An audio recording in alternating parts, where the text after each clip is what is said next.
Well, members, let's go to item number 55. The chair lays out item number 55. Members, you'll recall this is the one related to notice requirements and establishing a hearing. Let me ask if staff has anything they want to add before we have a discussion on it. All right. Councilmember Allison Alter pulled the item, so I'll recognize Councilmember Allison Alter.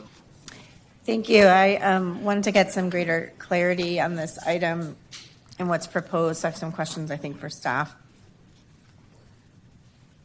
All right. Not sure who can. Thank you, Ms. Link. So we got Exhibit A on, I think, Tuesday. It doesn't specify the timing of the joint hearing. Do you have a intention for when that hearing might be? You've said it would be this year, but. We are aiming for this year, but we are working with the clerk's office and the liaison for the Planning Commission to set up the date. Okay, and Exhibit A doesn't specify the timing between the joint hearing, Planning Commission and council hearings. What is the intention in that regard?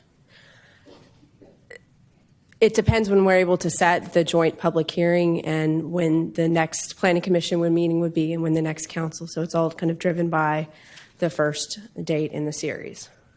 So I've heard some concerns about those being too close together. I have not. Are you asking if I have? I'm sorry. No, I'm saying I have heard concerns about those being too close together, and there's nothing in this that Right. that states how close together those are, and so I just wanted to understand better what the intention was and what the goal was going to be in that. What I would suggest, and it's just my suggestion, is that, and I've heard the same concern, that they will be set too close together once set.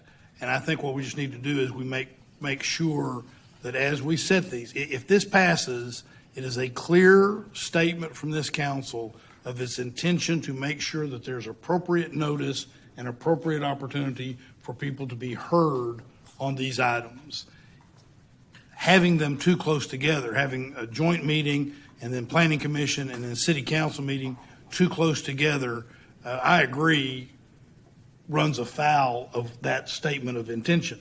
So as we're going, as staff is going forward and is attempting to set these, I believe that if this passes, it will be a statement that we do not want those set so closely together that they violate what it is we're attempting to achieve.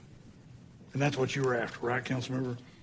Yeah, I'm just trying to understand when we get questions on that or assumptions about that, how to respond to that without, there's no detail in Exhibit A. Well, I think the goal was to get it passed, and then we would work with the various entities to get it set. So it's just not set yet. If we decide when they're set that they're inappropriately set, we can reset those, or we can bring it back and do that. So it's just a question of timing, and not every T can be crossed and every I dotted before we give the direction on where to go. Do we vote on it again to set those hearings? No. Based on the ordinance, once council authorizes it, you're then directing the manager and the clerk to work to get those dates. And they will set the dates and come back to, we can always communicate with mayor and council once we figure out what those dates look like. And if there is an objection, then, council can give us direction otherwise. Okay, just sometimes we have to set the public, most of the time when it's a public hearing, we have to set the public hearing by another vote for a particular date. So I'm just not familiar with a process where we're setting a public hearing with no date. We're changing the rules, but we're also not setting a date. We understand the challenge for us, and I'll let the ACM speak as well, but we are coordinating two bodies that are with a significant number of members. So we want to try to, one, get the okay from this body to do this, and then get those pieces in place. And so I think it's just a matter of coordinating it and keeping on schedule once we figure out what that date is. Trish, I actually have the same question. Why wouldn't city council set the public hearing on another council agenda and then have the public hearing at a following meeting? Council could do that if that's Why don't what we the will just of the do that? body If is. there's any again, if we're going to screw something up, let's screw it up by going out of our way to get as much opportunity for notice and credibility in this process as can be built in the process. Councilmember Allison Alter has raised an issue that the public is raising. Let's get a look at it to make sure that we don't look at it and say, that is too little time between these meetings. And it will add to what we do, but it will add to, hopefully, to the credibility. We hear you, council, and we will do that. Thank you. And then I'm not done yet, sorry. So item 55 was posted on September 8th, but Exhibit A was not posted until September 19th. Can you tell me what accounts for that delay? I know that happens on a lot of things, but here, the whole point, I mean, it says in the item that the goal is to give people the opportunity to comment on the notice, and then we don't have the exhibit until a day or two before. So I just want to understand why we were delayed in that. We placed the item on the agenda, and we needed to work through with staff on what that recommendation would look like. Okay, thank you. And on Tuesday, we briefly discussed that this notice is contemplated to cover only a few of the items that the majority of council has initiated by way of land development code amendments. So for instance, the change to lot size would interact dramatically with the 3-unit lot item, but the lot size changes are not being contemplated to be taken up with this notice. Can you speak to why there is that split and what staff's intention is with respect to the lot size change moving forward? So the lot size we've looked at as doing part of phase 2 because there are more elements associated when we change the lot size. In the table that we have in city code, it has all of the layers of the lot size, impervious cover, all of those elements. And so what we're proposing to bring forward first is the 3 units by right, and that would be based on the existing lot sizes today that we have in the code. And then as part of that as well is to create the parameters for a 3-unit use. And with those, that would still be based right now on what current code has for our lot sizes. And so they would have site development regulations specific to that. And then if council chooses to approve those at that time, then we would come back for phase 2 and bring forward the more specific, like universal lot size changes that were contemplated by the resolution, along with the necessary impervious cover or building coverage or whatever we need to do to make that work. So staff is planning to come with the second part, which interacts a lot with that, as contemplated in the direction that was given by the majority of council at that time. Yes, so we would be bringing that second, though, not until the council votes on, the way we're proposing it is for the council to vote on changing the max number of dwelling units, so 3 units by right, creating the use, and then if council passes that, then we would come back with phase 2 that would address it on a more, it's a broader scale change if we go to change the lot size throughout all of our SF zones. But that's more of a procedural, how do we do it, than a staff saying that you're not recommending it. Apology, I'm not trying to understand the question. So I guess I'm concerned about the noticing for increasing the units on the lot and knowing that we're planning to change the lot size, or that the majority of council has given direction to do that.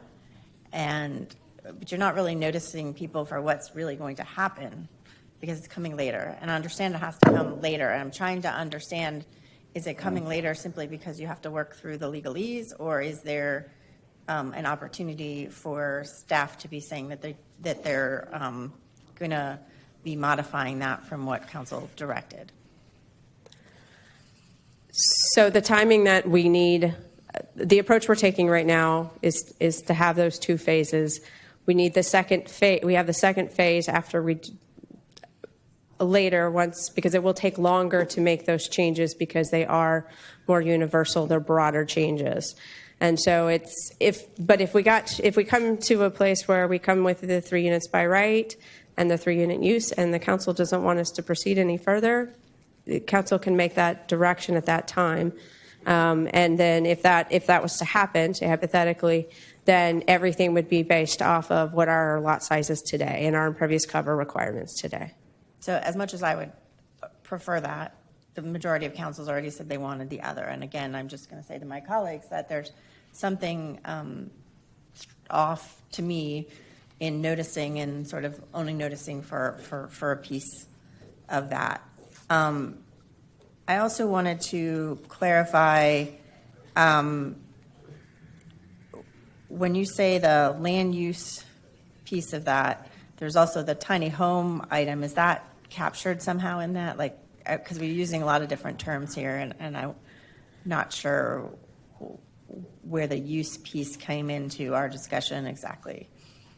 So the 3 unit use piece could potentially include the tiny home or an RV, but council would also need to make the RV and tiny home changes. So they could, they're not, the 3 unit use we're looking at right now in terms of what we would be working towards is how do we put it on, what are the setbacks, what are the height limitations, anything like that are specific to that use. And if that use authorizes someone to put an RV or a tiny home on the property, then that would be incorporated into that. So I'm not sure. I know I'm not answering your question. I guess I'm not sure I understand it. You know, like if I've been on the dais and dealing with these issues for years, and I don't understand what we're noticing for or how that notice impacts from what is in here, I'm concerned about if we are actually going to be noticing people appropriately for them to understand the potential impacts of these changes for their homes. And colleagues have said that we're including tiny homes in this, and I'm not understanding how this notice tells people that the work that was in that item is reflected in this notice. I understand. So the notice that we send out and that what gets posted on the city's website will describe the ordinances that we want council to contemplate at that time. So it will be the description of 3 units by right. We have also in here the occupancy limits. So we will describe what council will be considering and and really the subject matter of the joint hearing, and then what planning commission would be making recommendations on and what council would be voting on. So we would describe that as we do with other code amendments. But is it just going to say creating a new land use specific to 3 dwelling units? That's not going to tell anybody who's reading it whether it allows for tiny homes and RVs where they couldn't have it. I mean, I just, like, if we're trying to make this easy for people to understand, I just don't know how much it's changing, and I'm trying to understand that. If we incorporate tiny homes and RVs into the use or anywhere into the amendments that we're contemplating right now, we will include that specific language in the notice. Okay, but you need to do that. You need to do that part about the use to make the 3 homes, the 3 units on a residential lot happen anyway. Yes, we do need to have the use, because if you give it by right, then we don't have parameters for that. I will add to that one thing that we've also been talking about is other ways of communication. So we will use social media, we will use our website, we'll make sure that we're communicating in easy to understand language. Okay.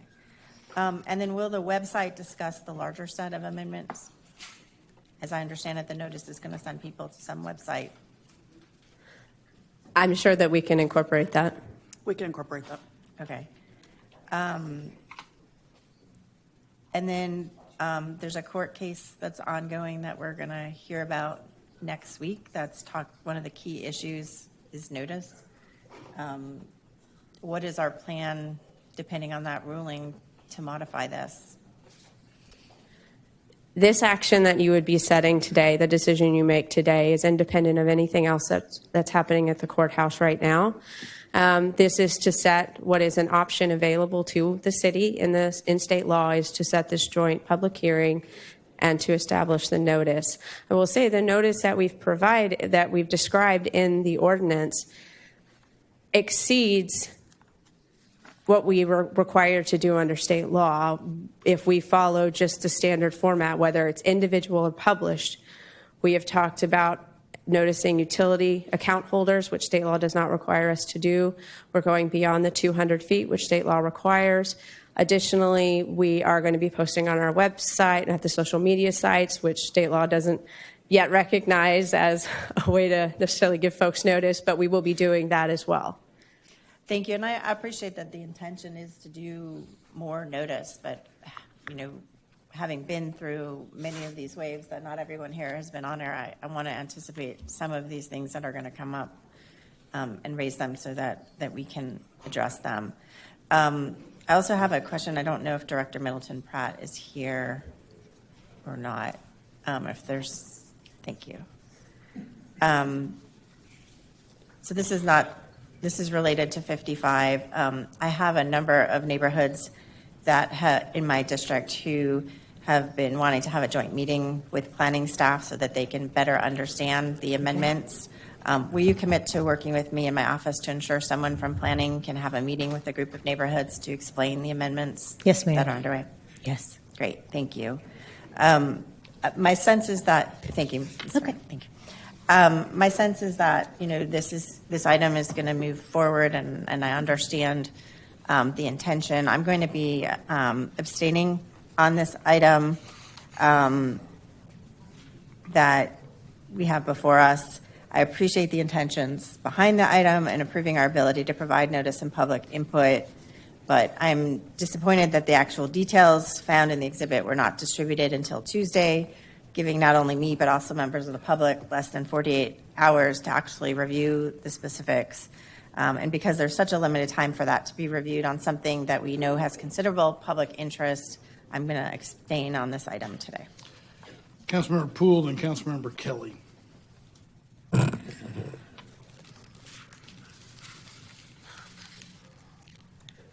I just wanted to say that every resident in the city deserves to be notified of changes that will affect them, their property, and their community. And it's the City of Austin's responsibility to activate and invite more public input opportunities in our response to this housing emergency.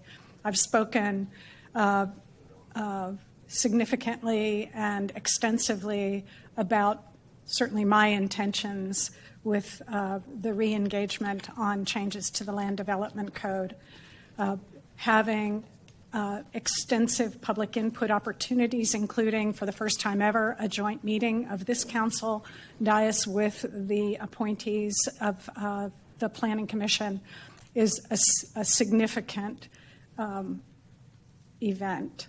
I hope you all will take advantage of participating in that. Come and give us your thoughts. That's what that meeting will be for.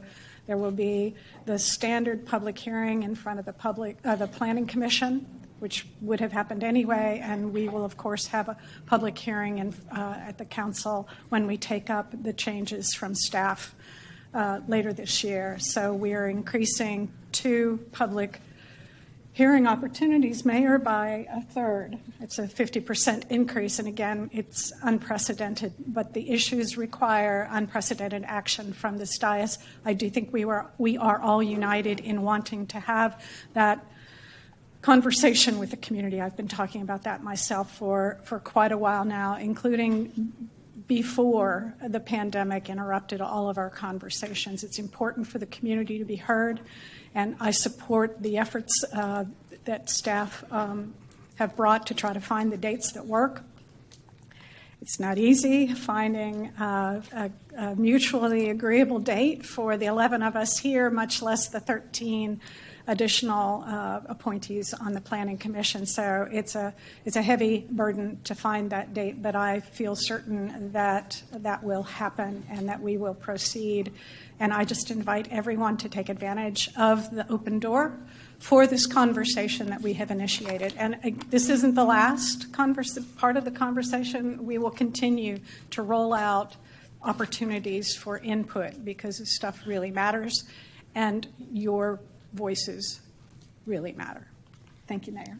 Thank you, Councilmember Kelly, and then what we're going to do is go to the speakers, or I'll take a motion, and then we'll go to the speakers. Councilmember Kelly. Thank you. Ms. Link, Tuesday, I asked how much the estimate was for the notification, and I was just wondering if you knew that, or if you know when you might know what that is and when we might know as council, because I think that's an important piece of information. And unfortunately, ever since I opened up my big mouth and asked that question, now I've got people in the community asking me. So I understand. Actually, the ACM can answer that question. Thank you. Councilmember, we do have an estimate. So the way we derived this estimate, we looked at how many notices were sent through the AISD interlocal. There was 28,000 notices sent for that. They were 53 cents a notice. We estimate there's about 600,000 notices that will need to be distributed to households and utility account holders. We are working with CTM to cull that number down, or to make sure that that's the correct number. Based on that information, a very rough estimate is $320,000 for a citywide notice. We are working with DSD and their contractor on the notification process, and identifying the funds in the general fund to pay. Thank you very much for answering that. And that is just for the mailed notices. That's not for the additional notice that you said you would do, or outreach via social media or the newspaper notice? That is the additional mail notice. The outreach that we're doing through our communications teams, I don't anticipate, and I'm looking to the directors in the audience to make sure I don't misspeak, but I don't anticipate a large additional cost, because this is our normal operations to communicate Okay, through. thank you very much for clarifying that. I appreciate the speedy response. Thank you, Councilmember. I'll turn to the city. Well, actually, do we have a motion with regard to item 55? Councilmember Poole moves to adopt item 55. It's seconded by the Mayor Pro Tem. Madam Clerk, if you'll call those who have signed up to speak on this item. We have Monica Guzman on item 55. Good afternoon, Mayor and Council. I'm Monica Guzman, Policy Director at GABA, Go Austin, Vamos Austin. Thank you, Councilmember Allison Alter, for the questions you raised during the work session on this item. Thank you, and Mayor Watson, for your remarks about meetings being scheduled too close together. Council, your vote today starts the process for citywide zoning changes. It is clear your intent to push through two major citywide zoning changes as quickly as possible. In order to ensure a credible process and in adherence to Judge Boyper's 2020 ruling, this item requires a supermajority vote for approval. While it's good to see the city is doing better than the state law notice requirements by also mailing English Spanish notification to Austin Energy account holders, there are still many who will not receive notification or will receive notification in a language other than their own. While cost is always a consideration, in order to ensure citywide individual notification, as posted by Councilmember Poole, notification needs to be mailed to every address in English and Spanish, as well as an additional page briefly explaining what was sent and how to request it in Vietnamese, Korean, Arabic, etc., as was done for Code Next. Also, instead of requiring a request ahead of time, interpretation needs to be available in at least Spanish and ASL for the public hearing and subsequent meetings. Online notification and updates in any language will never be accessible to roughly 10% of Austin's community lacking digital literacy or access. In closing, on a personal note, and as a sexual assault survivor, thank you, Council Member Allison Alter, Mayor Watson, and other council members for speaking out against the speaker this morning who shall remain nameless. Thank you. We have two in-person speakers, Betsy Greenberg with Ann Dankler on deck. Betsy Greenberg.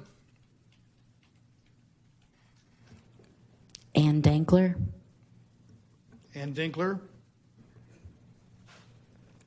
That is all of our speakers on item 55. Thank you very much. Members, those are all the speakers on item number 55. The motion has been made and seconded to approve item number 55. Is there any further discussion? Without objection, item number 55 is approved with Councilmember Allison Alter being shown abstaining from the vote. I'm sorry. I'm sorry, what? Oh, huh? I'm sorry, yes, thank you for pointing out. I didn't connect with what you were telling me, I apologize. Item number 55 is adopted with Councilmember Allison Alter being shown abstaining from the vote and Councilmember Kelly off the dais. Member